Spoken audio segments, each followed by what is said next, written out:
ఇప్పుడు కేవలం 7,999 up to 10 kgs వరకు బరువు తగ్గి అధిక బరువు నుంచి వచ్చే ప్రధాన సమస్యలను దూరం చేసుకోండి. రాజకీయ చైతన్యం ఉన్న అసెంబ్లీకి కాబోయే ఎమ్మెల్యే ఎవరు? దశాబ్దాలుగా పేరుకుపోయిన సమస్యలకు చెక్ పెట్టగలిగే నాయకుడెవరు? నియోజకవర్గ రూపురేఖలు మార్చగలిగే నాయకుడిని ప్రజలు ఇప్పటికైనా ఎన్నుకున్నారా? మాజీ మంత్రి ఆశలు ఫలిస్తాయా, లేదంటే టీడీపీ అభ్యర్థి గెలుపు జెండా ఎగరేస్తారా? ఇంతకీ ఏంటా నియోజకవర్గం? ఏలూరులో 2019 రిపీట్ అవుతుందా? బడేటి చంటి అసెంబ్లీలో అడుగు పెడతారా? మాజీ మంత్రి ఆళ్ల నాని 4 వేస్తారా? వైసీపీ ప్లస్లేంటి, టీడీపీ మైనస్లేంటి? ఏలూరు అసెంబ్లీ నియోజకవర్గం ఎన్నికల ఫలితాలు ఆసక్తికరంగా వస్తూ ఉంటాయి. బ్రిటిష్ కాలంలో ఉన్న వసతులే నేటికి ఉన్నాయి.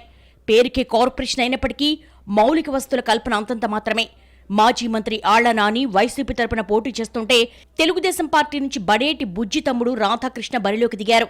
సీనియర్ ఎమ్మెల్యే మాజీ మంత్రిగా ఆళ్ల నాని గెలుస్తారా, లేక టీడీపీ నుంచి తొలిసారి పోటీ చేస్తున్న బడేటి రాధాకృష్ణ విజయం సాధిస్తారన్నది ఉత్కంఠ రేపుతోంది. 2014 ఎన్నికల్లో టీడీపీ అభ్యర్థి బడేటి బుజ్జి 24,000 ఓట్ల మెజార్టీతో విజయం సాధించారు.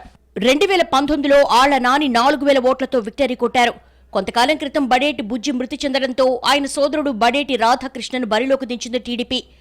ఏలూరు నియోజకవర్గంలో 2,65,345 మంది ఓటర్లుంటే 1,65,132 మంది ఓటు హక్కు వినియోగించుకున్నారు.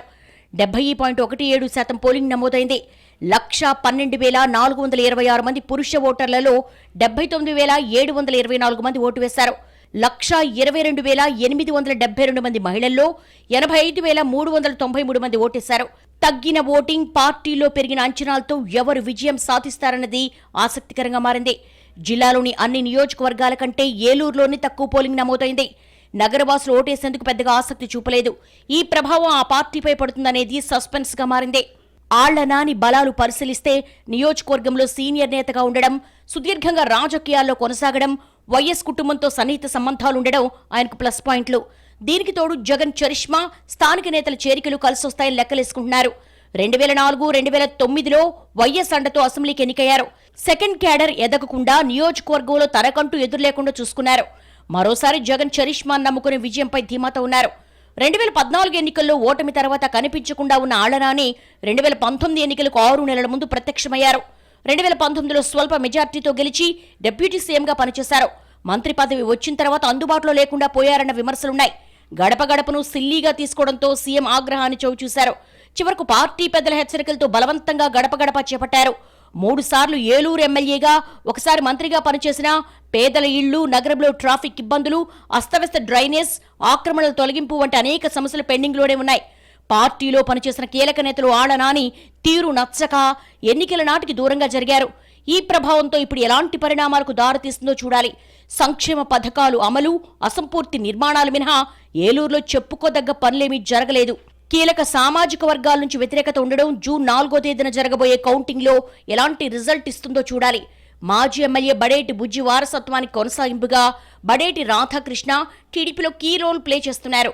పార్టీ కేడర్ చేజారకుండా చూసుకోవడంలో సక్సెస్ అయ్యారు. జనసేన నుంచి ఏలూరు అసెంబ్లీకి గట్టి పోటీ ఉన్నప్పటికీ కూటమి తరపున టీడీపీ అభ్యర్థిగా బరిలోకి దిగారు. జనసేన సీట్ ఆశించి భంగపడిన నేతలను బడేటి చంటి కలుపుకుని వెళ్లారు. కూటమి నేతల మధ్య విభేదాలు లేకుండా చూసుకున్నారు.